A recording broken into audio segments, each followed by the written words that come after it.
तुम भगवान के भक्त नहीं बन सकते तो चलेगा, लेकिन कम से कम भगवान के भक्तों के भक्त तो बन जाओ। भक्त के भक्त की बुराई तो मत करो, वो से तार जाओगे। क्यों लिखा है कि मोरे मन प्रभु अस विश्वासा, मोरे मन प्रभु अस विश्वासा, मोरे मन प्रभु अस विश्वासा, मोरे मन प्रभु अस विश्वासा।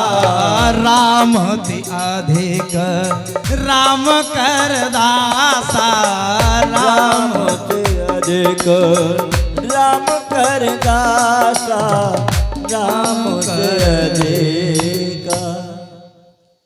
भगवान ने पहले भक्त के भक्त का उद्धार कर दिया। गजेंद्र बोले वाह प्रभु वाह, बुलाया मैंने, बुलाया मैंने और तार से रहे हो। भगवान बोले भैया आया तो तेरी स्थिति पे था, मैं तेरे बुलाने पे आया था, लेकिन जब मैंने देखा यहाँ पर आकर के, मैंने देखा कि वास्तव में मैंने जब तेरे पास आया और मैंने तेरे को उठाया तो मैंने देखा तेरे चरणों को पकड़ करके कोई जीव आ रहा है। और वास्तव में जो मेरे भक्त के चरणों को कोई भी पकड़ लेता है तो मेरा दायित्व बनता है उसका भी उद्धार करना, मेरा कर्तव्य है। इस कारण से मैंने उसका उद्धार किया है। सज्जनों, अब तो देखा वास्तव में ये गजेंद्र। फिर परीक्षित ने पूछा मेरे प्रभु इस गजेंद्र ने बढ़िया स्तुति की है, 7 श्लोक बहुत सुंदर बोले थे। उन्होंने कहा कि इसने इतना ज्ञान कहां से आया। बोले नारायण हे परीक्षित, ये पूर्व जन्म में इंद्रदुम्न नाम का राजा था और अगस्त ऋषि के श्राप के कारण ये हाथी बन गया था। महाराज अगस्त ऋषि श्राप क्यों दिया? कहने लगे एक बार भगवान शंकर के मंदिर में ये तप कर रहे थे, भजन कर रहे थे, गुरुदेव आए और गुरु को आते ये खड़ा नहीं हुआ। कहते हैं चाहे तुम भजन कर रहे हो, कुछ भी कर रहे हो, गुरु आ जाए तो गुरु का सम्मान करना चाहिए, लेकिन नहीं किया। उनके तू हाथी की तरह बैठा रहा है, जा हाथी बन जा। लेकिन गुरुदेव से क्षमा, कहने लगे महाराज मेरा उद्धार, कहने लगे तुम्हारा स्वयं नारायण ही उद्धार करेंगे। वास्तव में संत की गुरुदेव की मार में भी प्यार है और प्यार में भी प्यार है। उद्धार का कारण बता दिया। और जो ग्राहक था मगरमच्छ था, ये हु नाम का गंधर्व था, इसको भी श्राप के कारण ये मगर बन गया था। आज मेरे गोविंद ने दोनों का उद्धार कर दिया। बोलिए भक्त वत्सल भगवान की। सज्जनों, देखा समुद्र को अहंकार हो गया कि मैं 14 रत्नों का मालिक हूं। 14 रत्नों का, 14 रत्न कौन से? श्री मणिरंबा वारुणी, अमीय शंख गजराज, धन धनवंतर धैन तर, भाल चंद्रे और बाज। ये समुद्र के अंदर है 14 रत्न। श्री मणि रंबा वारुणी, विश्व मणि रंभा वारुणी यानी शराब, शराब भी समुद्र में ही है साहब, कहते हैं हमसे लोग। और बताएं स्त्री भी समुद्र से निकली है, रंभा, मणि, चंद्रमा, धनुष और जहर भी वही में निकलो है। लेकिन सब मणि की इच्छा कर रहे, स्त्रियों की इच्छा कर रहे, कोई जहर चाह रहे हो क्या? नारायण देवता और दानवों दोनों ने मिलकर के समुद्र मंथन की तैयारी की। लेकिन अगर समुद्र का मंथन के जैसे आप दूध मथते हो ना दही, तो क्या होता है उसके लिए रई की व्यवस्था होती है कि नहीं? अब तो इलेक्ट्रॉनिक चल गई है, पहले तो लकड़ी वाली थी। है किसी की लकड़ी वाली? उसमें एक रस्सी बनाई जाती थी ऐसे खींचने को। जब मथोगे तो मथनी तो अच्छी होनी चाहिए, रई तो बढ़िया होनी चाहिए। तो नारायण बासुकी नाग की रेथी बताई बनाई गई और मद्राचल पर्वत की रई बनाई गई मंथने के लिए। और दोनों ही मद्राचल पर्वत को खाड़ के ला रहे हैं, लेकिन उखाड़ने के लिए गए। अच्छा मन को उखाड़ लोगे? नहीं खुड़ेगा। नारायण दोनों ही दब गई। क्यों?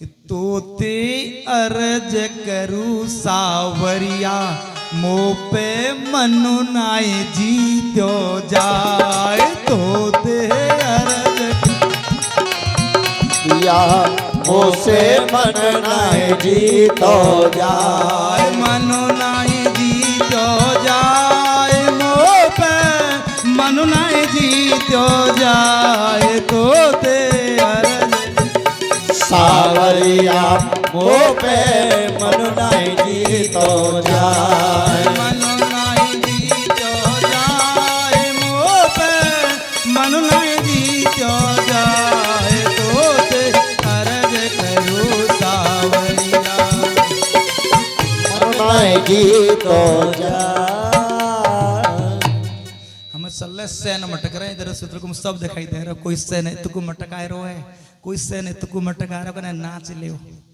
हम समझ रहे सब बात को लेकिन अभी होगा चिंता मत करो ये नाचने गाने का मामला नहीं है हमें मटका मटकी ऐसी बात नहीं सब मटका मटकी दिखाई दे रही है नारायण इसलिए गाना बंद कर दिया हमने फिर मटका ले नारायण अब देखा उन्होंने जाकर के मद्राचल को काट के समुद्र में डाल देना ध्यान देना जो आज राम जी को लाना है बहुत जल्दी पतंग की तरह चल रहा है ऐसे और जैसे ही डाला अब मद्राचल बैठने लगा तो भगवान ने एक रूप धारण कर लिया बोलो कच्छप भगवान की कश्यप बन करके मद्राचल के नीचे लगे और जैसे मंथन शुरू किया तो सबसे पहले क्या निकला मालूम है बताओ समुद्र मंथन किया सबसे पहले जहर निकलो क्या निकला कि जैसे ही तुम भक्ति करोगे ना माला लेके लोटा लेके जाओगे भगवान शंकर के मंदिर में या के लड्डू गोपाल की या चंदन लगा के जाओगे ओ सो मुंह से खाए बिलैया हज्जकू चली ओ भगत जी राम राम यही जहर है भगत जी आए गुस्सा माला फेंक दी जाते तो वही ठीक है पागल पानी पी के डोल तक आई वही सही है भैया यहाँ में कोई फायदा ना है यही जहर है लेकिन जहर संसार में जहर ही निकलेगा लेकिन जहर को पियोगे कैसे किसने पिया बताओ भगवान शंकर ने जब जहर निकला ना कोई देवता पी रहा है ना कोई राक्षस पी रहा है किसी ने नहीं पिया जहर को और भगवान के पास पहुंच गए भोलेनाथ के पास क्यों कि जहर को वही पी सकता है जो भोलाओं का भोला होगा अरे संसार के कारोबार हरगिज भी कम न होंगे सोच एक यह है हम नहीं रहेंगे भोले के पास पहुंच गए और भगवान शंकर की स्तुति कर रहे हैं सब करके आसुतोष तुम अवडरदानी आरत हरऊ दीन जन जानी और नारायण भगवान की स्तुति बाहर से देवता कर रहे हैं और भगवान शंकर पार्वती की स्तुति कर रहे हैं भागवत में 8वें स्कंद में बोल रहे हैं कि पूसाम कृपयतु भद्रे सर्वाताम प्रियते हरे पूसाम कृपयतु भद्रे सर्वात्माम प्रियते हरि हे देवी सामर्थ्यवान को कार्य कर देना चाहिए क्योंकि संसार में कोई घटना हो रही हो या गांव में घटना है रही हो तो कोई सामर्थ्यवान व्यक्ति हो उसे कार्य कर देना चाहिए मैं सामर्थ्यवान हूं इस जहर को मैं ही पचा सकता हूं किसी की बस की बात नहीं है लेकिन भगवान शंकर पार्वती से अनुमति के मांग रहे क्यों कहने लगी पार्वती ये भी तो कह सकती महाराज जहर का जो तुम्हें बुलाए रहे हैं और माल पानी वो खाएंगे बहुत से लोग देखे हैं मैंने ऐसा कहते भगवान कहने लगे देवी मैं जहर को पचा सकता हूँ आज अनुमति ला करके लगे लेकिन एक बात तो भगवान शंकर को ही जहर क्यों पिलाया गया कभी सोचा क्योंकि देवों के देव महादेव हैं क्यों हैं देवों के देव महादेव यानी बड़े हैं और सब देवता छोटे हैं और यही बात समझाना चाहता हूं कथा के माध्यम से तुम्हें अगर तुम घर में बड़े हो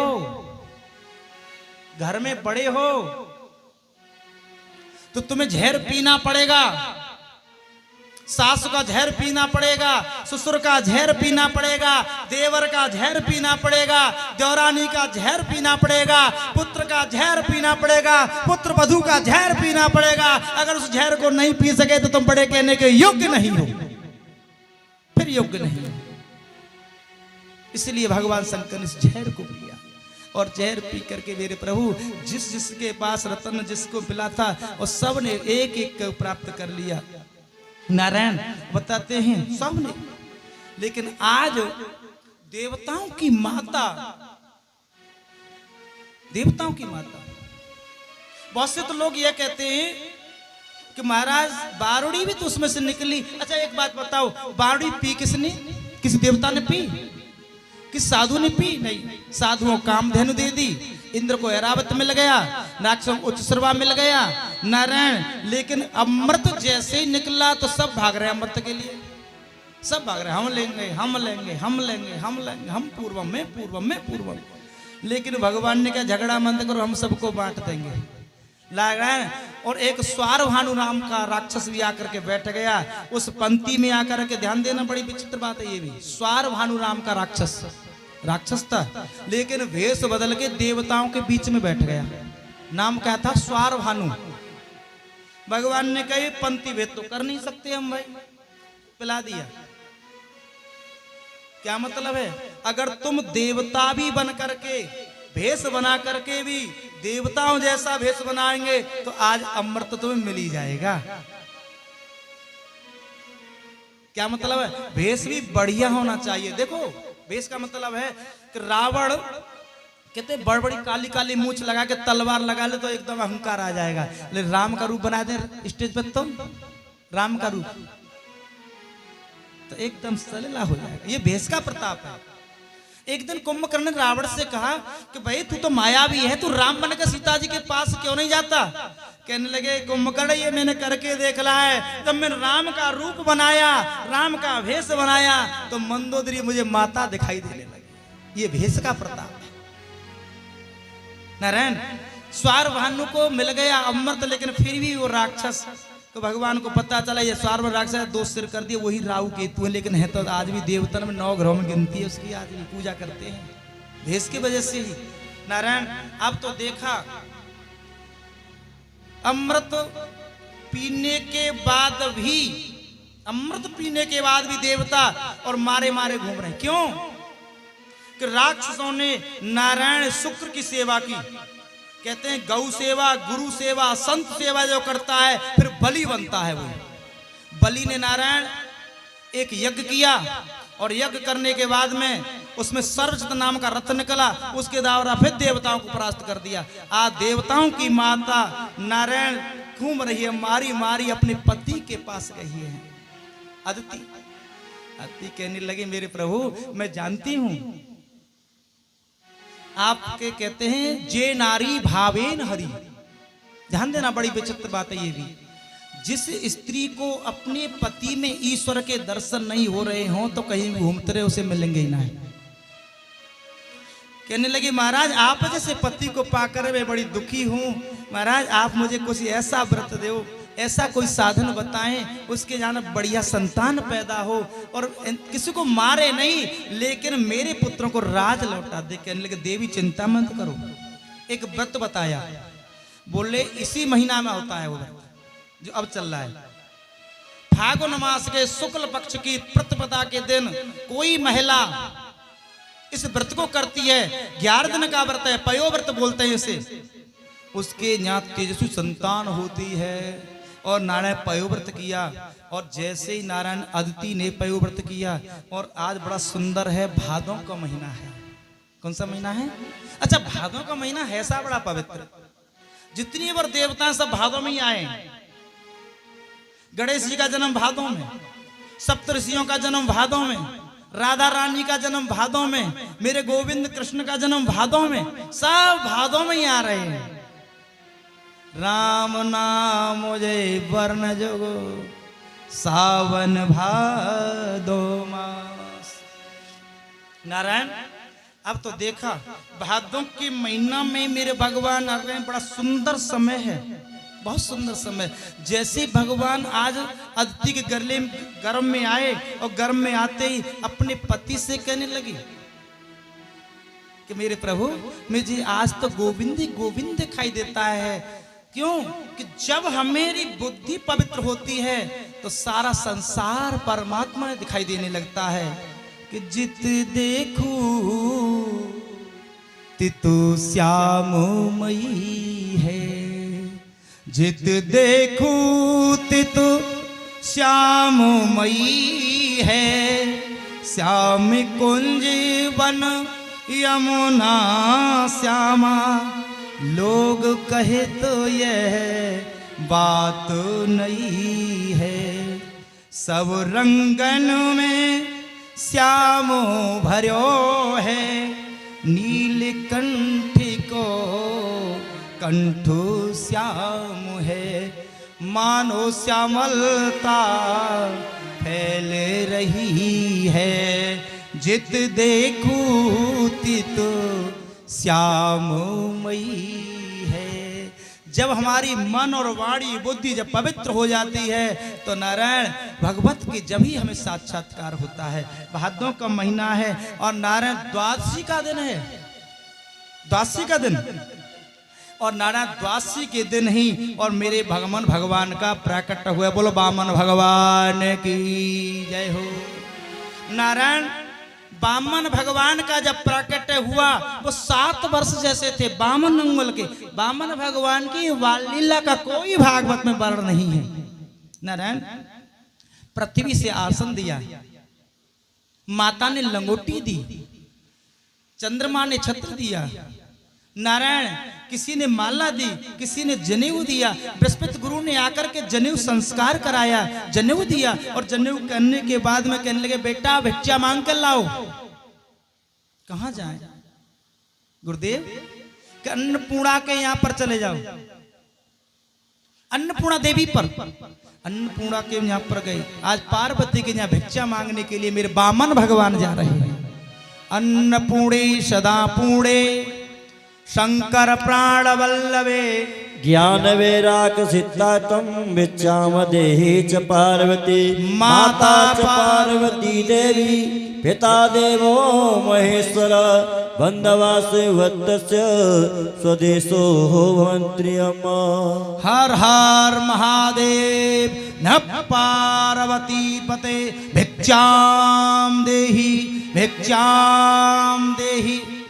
आज अन्नपूर्णा मैया ने ऐसी भिक्षा ला करके बामन भगवान को दी और बामन भगवान ने जाकर के गुरुदेव को दिया। ले गुरुदेव, तो गुरुदेव ने कहा ये भिक्षा, इस भिक्षा से मेरी बोल दो से जगह कर दो थोड़ी सी, बामन भगवान की झांकी आएगी तुम्हारे सामने। कहने लगे भाई इस भिक्षा से मेरा काम चलने वाला नहीं है, इस भिक्षा से काम नहीं चलने वाला।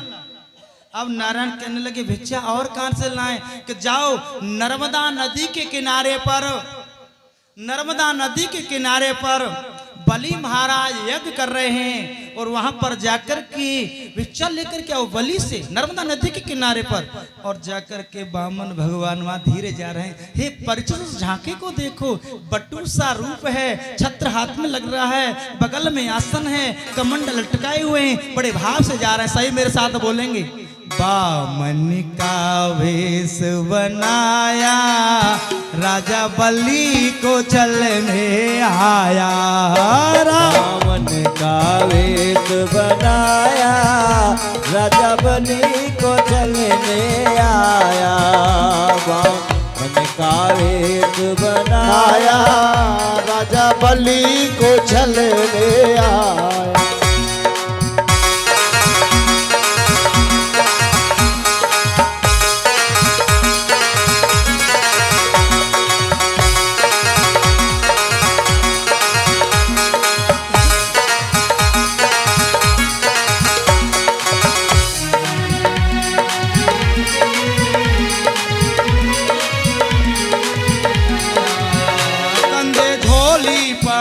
सिर पे चोटी खड़ी, कंधे झोली पड़ी, सर पे चोटी खड़ी। कंधे झोली पड़ी, सर पे चोटी खड़ी। कंधे झोली पड़ी, सर पे चोटी खड़ी। हाथों में कमंडल लटकाया, बलि राजा को चलने आया। बामन का वेश बनाया, बलि राजा को चलने आया।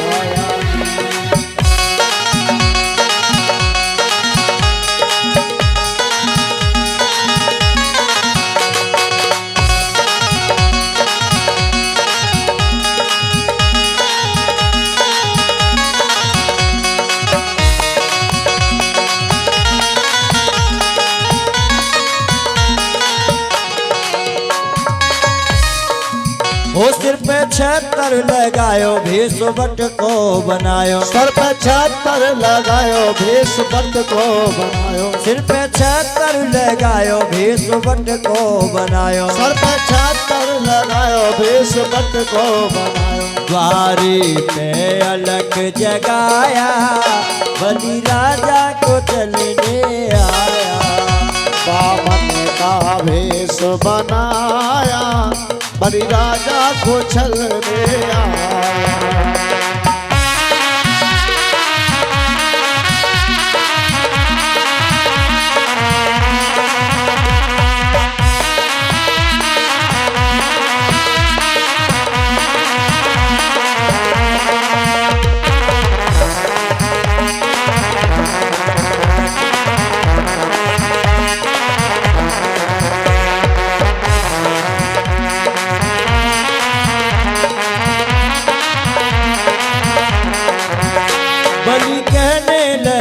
दान मांगो प्रभु बलि कहने लगे दान मांगो प्रभु हो बलि कहने लगे दान मांगो प्रभु बलि कहने लगे दान मांगो प्रभु ने संकल्प कराया बलि राजा को चलने आया बामन का भेष बनाया बलि राजा को चलने आया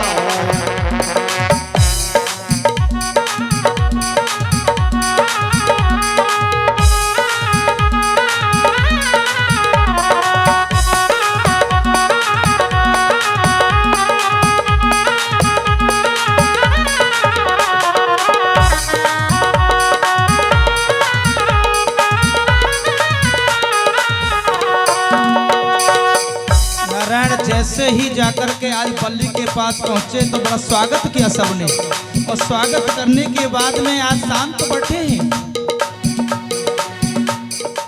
शांत हो गए लेकिन कहने लगे आज देखो ना साक्षात कोई सूर तो नहीं उतर कर आ रहा है सूर देखा देखे छोटा सा एक बालक लेकिन माला जप रहे और माला जपने के बाद में लेकिन बलि कहने लगे गुरुदेव ये बोलते क्या नहीं अरे पागल है माला जप रहे हैं ये बोलेंगे कहाँ से ये माला जप रहे हैं और लेकिन जैसे ही माला जपने के बाद में देखे गए अहो हम क्या आ गए बलि महाराज के यहाँ गए क्या अरे महाराज अरे दास हूं तुम्हारा बुलाओ क्या चाहिए अब तो बस एकदम कहने लगे अरे भाई तुम्हारे दादा का क्या कहना बाबा का क्या ना कहना अब तो एकदम कहने लगे भगवान द्वार पर खड़े हैं बलि के दरवाजे पर तेरे द्वार कड़ा भगवान भगत भर दे रे झोली वो तेरे द्वार कड़ा भगवान भगत भर दे रे झोली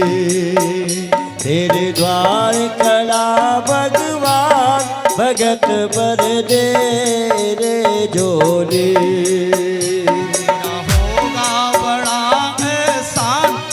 युग युग रहेगी तेरी शान भगत भर दे रे झोली तेरे द्वार खड़ा भगवान भगत भर दे रे झोली डोल उठी सारी धरती देख ले ढोला गगन है सारा डोल उठी सारी धरती देख रे ढोला गगन है सारा डोल उठी सारी धरती देख ले ढोला गगन है सारा अरे डोल उठी है सारी धरती देख रे ढोला गगन है सारा भीख मांगने आया तेरे घर जगत का पालन हारा रे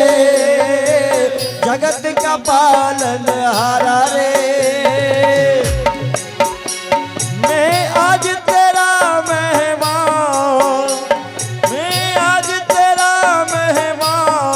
करके मुझसे जरा पहचान भगत भर दे रे झोली भगत भर दे रे झोली तेरे द्वार खड़ा भगवान भगत भर दे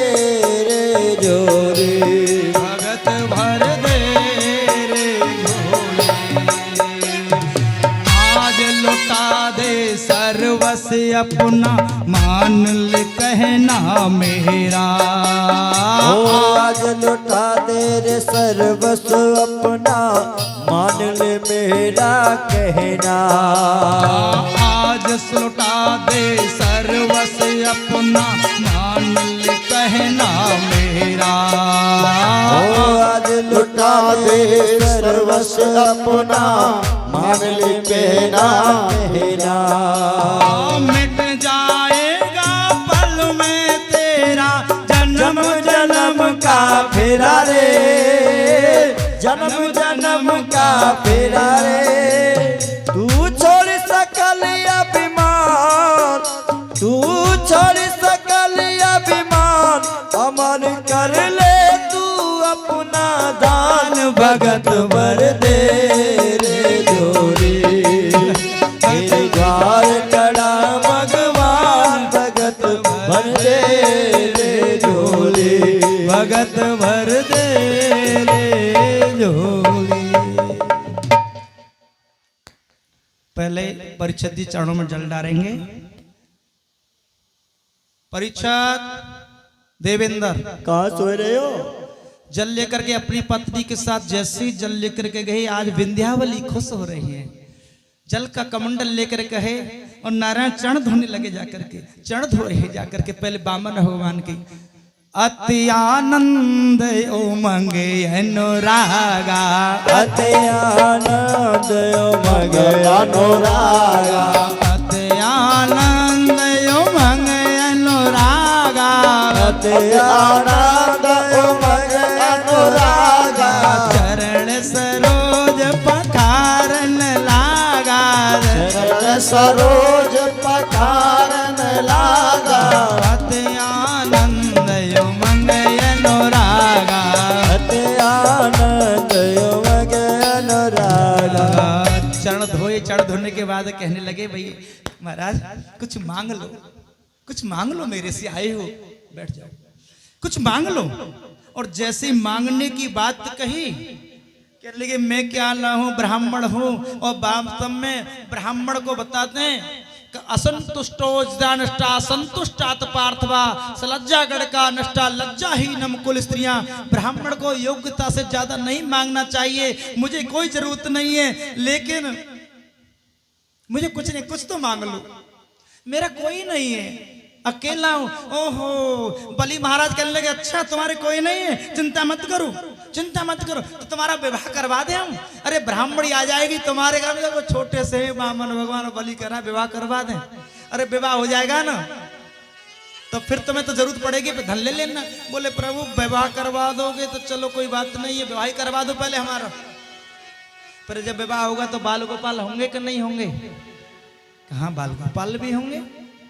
तो महाराज पढ़ने के लिए फीस वो विद्यालय की चिंता मत करो। हरणाकश्यपु दानव विद्यालय हमारे विश्वविद्यालय है, हरणाकश्यपु दानव विश्वविद्यालय, उसमें निःशुल्क पढ़ेंगे तुम्हारे बच्चे। फिर वामन भगवान बलि से कहने लगे प्रभु एक बात बताओ, तो दो चार जब बाल गोपाल होंगे, एक टपक गया ऊपर को चला गया, तो फिर कहाँ ऐसा तो हो सके, जा भी सके, ऐसी बात थोड़ी है। तो महाराज फिर रोवेगा को आके कहा जाए, कौन रोएगा? बलि बोलो भाला रो न, तुम्हें ही पड़ेगा, रो भी व्यवस्था हम ना कर पाएंगे, पढ़ा नहीं कर सकते, खाने पीने नहीं कर सकते, रो भी कि महाराज तो फिर हमें जीवन में रोना नहीं है महाराज, फिर हम शादी वादी नहीं करेंगे। बोले जैसे तैसे राजी भये मांगने को, और कह रहे हैं अब नहीं। बोले नहीं महाराज कुछ तो मांग लो।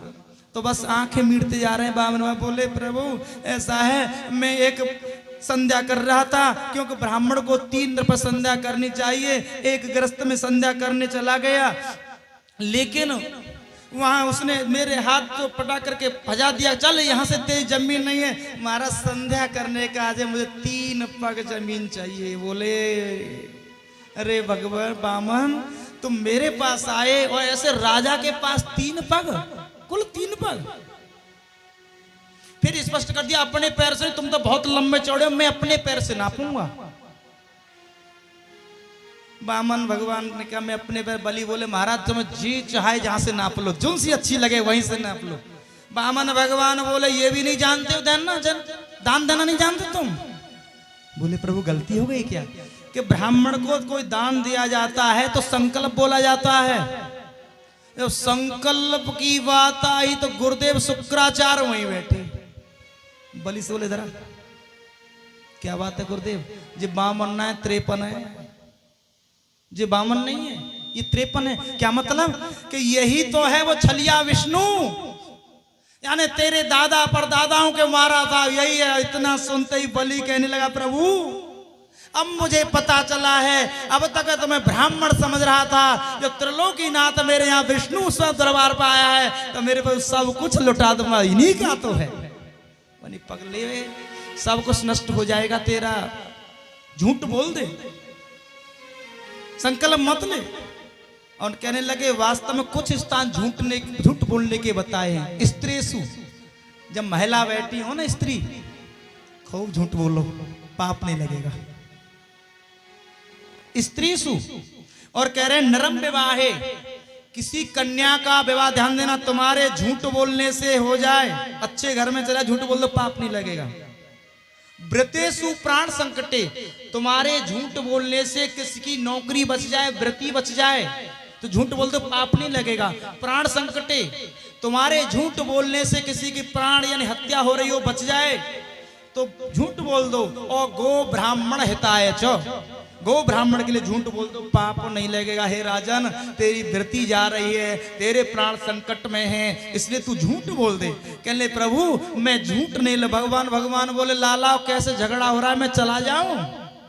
अरे गुरुदेव संकल्प बोलते, संकल्प जब माना जाता है जब जल छूट जाए, हाथ में जल लेकर बोलते हैं ना पंडित जी, अक्षत ले लो जल ले लो संकल्प, बोले ना नहीं अब गुरुदेव नहीं आ रहे हैं संकल्प बोलने के लिए। बामन भगवान बोले मैं भी तो ब्राह्मण को बेटा हूं, मुझ पर भी आता है बोलना। अरे ब्राह्मण नहीं सही तो मुंह वेलों को पंडित तो हूं, मैं भी जानता हूं संकल्प बोलना तो ऐसी बात थोड़ी है। उन्होंने कहा तुम बोल दो कि बिल्कुल बोल दूंगा। अब तो बनने बस विष्णु विष्णु कह के ब्राह्मण रूपाय वामनाय संकल्प बोलना शुरू कर दिया। ब्राह्मण रूपाय वामनाय एवं त्रिपदानी पृथ्वी अहम संप्रदे। जैसे ही संकल्प बोलने के लिए जल छोड़ा, अहम त्रिपदानी पृथ्वी संकलम सप्रदे, पृथ्वी संकल्प के लिए बोल 3 पग मांगे और उतने में ही शुक्राचार्य व टोटी में बैठ गए, जल छूट ही नहीं रहा है। भगवान बोले वाह, बैठ गया कि मानी नहीं। क्या मतलब कोई दान करता ना, दान, और बहुत से ऐसे व्यक्ति है कोई दान कर रहा है का वैसी जलन है रही है। मैंने बहुत लोगों को देखा है, कोई बेचारा दान में यज्ञ में कथा में पैसा खर्च कर रहा हो, बाद जरकी मरे जा रहे हैं, बड़ी स्थिति खराब है साहब। शुक्राचार्य के वजह से टोटी में बैठ गई, न्याय करम दे रहे ना। भगवान बोले चिंता मत करो, अपना आसन बगल में उसमें से सीख निकाली और सीख निकाल कर एकदम ऐसे टोटी में डाली और टोटी में डाल दी, एक मार्केट एकदम भप्प कर दी, एकदम भाग के निकल करके, मानी कि खुद हरकत की तो दूसरी छोड़ देंगे। संकल्प हो गया। क्या मतलब भगवान कहाँ के फोड़ते हैं किसी की, ये रामायण जयंती की फोटा नहीं। भगवान कहते हैं सकल भूमि गोपा एको ब्रह्म द्वितीया नास्ति, अरे संसार को एक ब्रह्म में देखना चाहिए, द्वैत भाव से मन देखो, एक ही दृष्टि से देखना चाहिए। और 2 दृष्टि से देखोगे तो एक मार्केट तो भैया बंद होनी है, आज ना तो कल। एक ही दृष्टि से देखो। अब तो नारायण जैसे देखा बोले महाराज अलग हट गई, अब तो नापने लगे।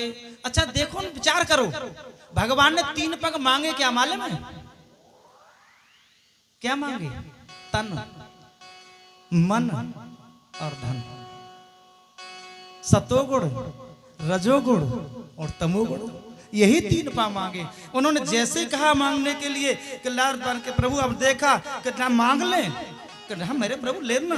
अब तो नारायण जैसे ही भगवान ने देखो मांगने आए तो बहुत छोटे से, और जब नापने लगे तो कैसे हो गए कि पद पाताल शीशयज धामा, पद पाताल शीशयज धामा, अपर लोक अंग अंग वेश्रामा, अपर लोक अंग अंग वेश्रामा, पद पाताल शीशयज धामा, पद पाताल शीशयज धामा, अपर लोक अंग अंग वेश्रामा, अपर लोक अंग अंग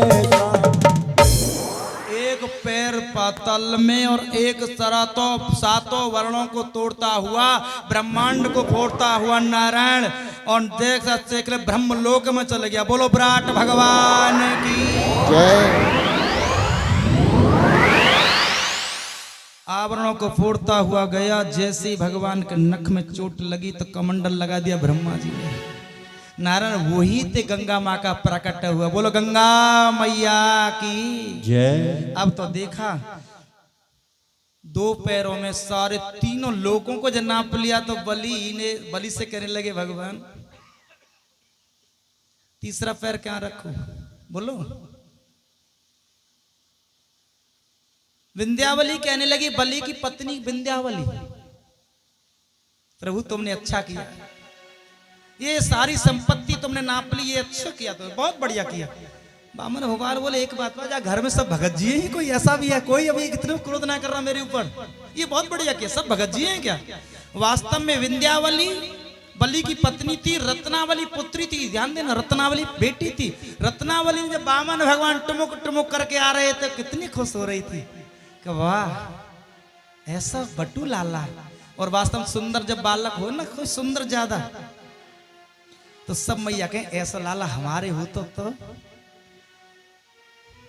ऐसा मेरे होना थी। तो रत्नावली के मन में यही भाव आया कि ऐसा बच्चा मेरे हो। लेकिन जब विराट रूप धारण कर लिया तो उन्होंने देखा एक बार रत्नावली के अंदर यह भाव आया ऐसा बच्चा का होता तो मैं भी दूध पिलाती। लेकिन जैसे विराट रूप ये तो बड़ा क्रूर है तो उसके अंदर राक्षस प्रवृत्ति जागी, मान इसको तो जहर दे के मार देना चाहिए। तो नारायण वही अगले जन्म वही पूतना बनी थी भगवान को बुलाने के लिए। अब तो देखा विंध्यावली ने कहा महाराज बहुत अच्छा किया। बलि कहने लगे एक बात बताओ प्रभु, मैं पूछता हूं तुम्हें कि धन बड़ा है कि धन का मालिक बड़ा है, ये पहले ये बताओ। क्यों जी धन बड़ा कि धन का मालिक? धन का मालिक बड़ा है, धन नहीं बड़ा है, धन का मालिक बड़ा है। उन्होंने कहा तुमने मेरी संपत्ति तो नापी है, अभी धन का मालिक मौजूद है और नारायण मेरे सिर पर पैर रख दो। मैं बलि लेट गया और जैसे ही सिर पर पैर रखा और नारायण सुतर लोक को भेज दिया। बोलो गोविंद भगवान की। ले जाओ सुतर लोक में चले गए। जैसे सुतर लोक में गए तो आज भगवान आए थे बलि को बंद छलने के लिए और आज स्वयं बन गए। बोले भैया बलि लाला मेरे से तू मांग ले, जो चाहे सो मांग ले। कह ले प्रभु मैं आपका भक्त हूं और वास्तव में दान देने के बाद में कोई व्यक्ति और दान के बदले कुछ मांगता है वो दान का अपमान होता है। दान देने के बाद नहीं मांगना चाहिए। मेरे प्रभु अभी तो मांगने के लिए आए। कहने लाला मैं अपनी स्वेच्छा से दे रहा हूं, तू जो चाहे सो मांग ले, जो चाहे सो मांग ले। बोले तो मैं स्वेच्छा से दे रहा हूं। नहीं प्रभु मैं नहीं मांगूंगा तुमसे, मुझे नहीं चाहिए। भाई कुछ तो मांगना। तो बलि हाथ जोड़ के नहीं प्रभु मांग तो नहीं रहा हूं, एक काम कर सकते हो, क्या चाहिए बोल। प्रभु और तो मुझे कुछ नहीं चाहिए कि मैं जिस दरवाजे से निकलूं बस आपके दर्शन होते रहे। धन्य है बलि। बलि ने मांगा भगवान से, न संपत्ति मांगी न नाय विपत्ति मांगी न कुछ मांगा, लेकिन मांगा है तो भगवान का दर्शन मांगा है। सज्जन लोग ध्यान देना, आप तीर्थ यात्रा करने जाते हो ना, कहीं भी जाओ बस इतनी निवेदन है घूमने मत जाना। लोग कहते हैं चलो वृंदावन घूम आए, मथुरा घूम आए। घूमने मत जाओ, घूमना ही हाथ रह जाएगा। जाना है तो केवल प्रियाजी के दर्शन करने की जा रहे हैं। हम दर्शन करने कहाँ जा रहे हो कि दर्शन करने की ताई जा रहे हैं, दर्शन करने की ताई। तो बामन भगवान से मांगा है बलि ने, केवल यही मांगा गोविंद तुम देना चाहते हो तो केवल आपके दर्शन होते रहे प्रत्येक दर। भगवान बोले इसका मतलब चपरासी बनाएगा हमें तुम। मैंने कब कहा है भगवान तुम चपरासी बन जाओ, मुझे दर्शन चाहिए आपके। हमें कहा मालूम है तुम कौन से दरवाजे से, क्यों बामन कहते हैं बलि जो सुतर लोग गए उस राज्य में बामन ही दरवाजे थे। हमें कहा मालूम है कौन से दरवाजे से तुम निकलोगे, हमें तो भागना पड़ेगा। कि महाराज मैं जानता हूं जब तुम इतने विराट बन सकते हो तो अनेक रूप धारण भी कर सकते हो। क्या मतलब है कि हर एक दरवाजे पर, ये दरवाजे नव दरवाजे की, शरीर ही तुम्हारा नव दरवाजे के, और प्रत्येक दरवाजे से तुम बामन को निहारते रहोगे, भगवान के निहारते रहोगे। प्रत्येक आंखों से देखो भगवान को, कानों से भगवान की कथाएं सुने, बाण हाथों से भगवान का कार्य करें, चरण राम तीर्थ चल जाएं, चरणों से भगवत कार्य करें, प्रत्येक इंद्रियों से भगवान का कार्य करेंगे तो नारायण तुम्हारा जीवन भी सफल हो जाएगा। इसलिए बामन भगवान की कहते प्रत्येक दरवाजे पर बामन को बैठा लो। नारायण बहुत समय हो गया है, वहीं आज दौड़ी वानवर के मेरे गोविंद खड़े हैं, आए थे बलि को छलने के लिए लेकिन स्वयं बन गए। लक्ष्मी मैया ने विचार किया कि भगवान के बिना बैकुंठ सुना है। सज्जनों ध्यान देना, जहां भगवत भक्ति है, जहां भगवान है वहीं लक्ष्मी है।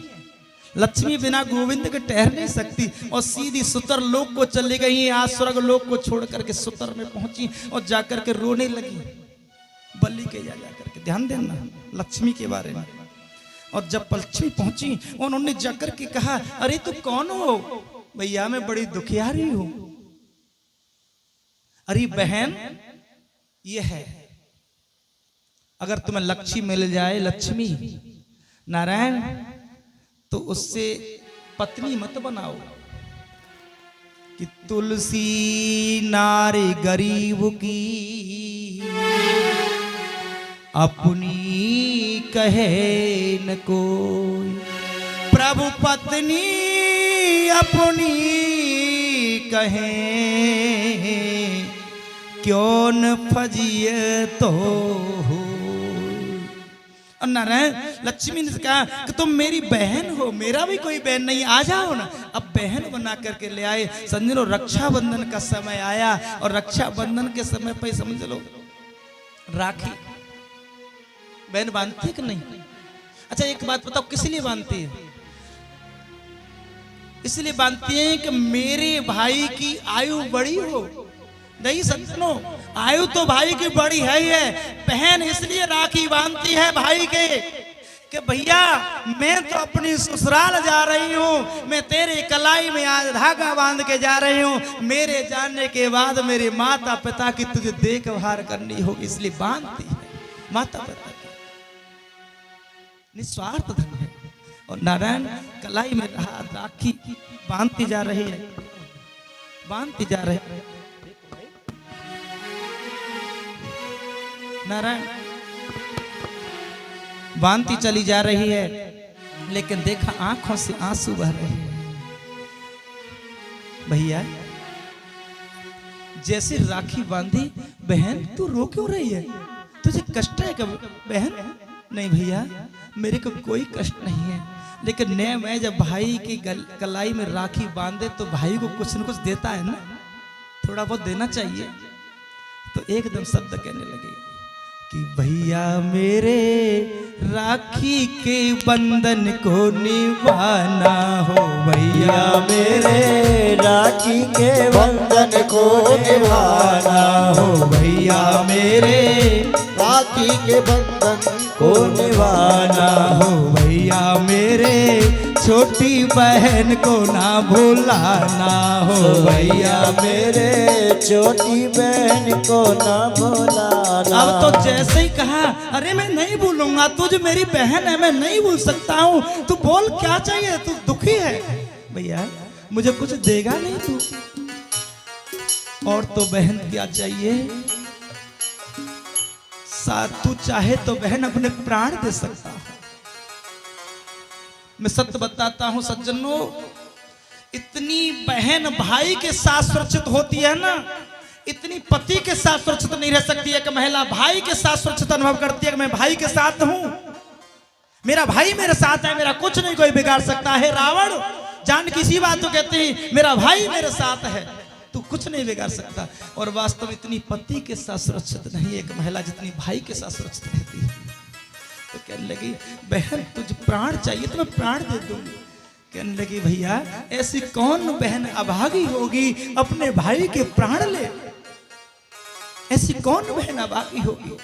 तुझसे कुछ नहीं भैया, लेकिन जो डोरी बांध तेरे दरवाजे पर खड़ा है मुझे इसे दे दे। इतना शब्द सुनते ही आज बलि टूट गए। कहने लगे बहन तूने सर्वस्व मांग लिया है मेरे से, सब कुछ ले लिया। सज्जनों, रक्षाबंधन के दिन बलि के यहाँ से बामन भगवान को लक्ष्मी जी मुक्त करके ले आए। बोलो भक्त भगवान की जय। हमारे दो ही रिश्तेदार, हमारे रिश्तेदार, हमारे दो ही रिश्तेदार। अब सैन तुम्हारे चल रहे थे ना, अब राम जी को बुलाएंगे, अब आप झूम लो घर का चार के। हमारे दो ही रिश्तेदार, हमारे तालियों की सेवा करते झूमते हुए।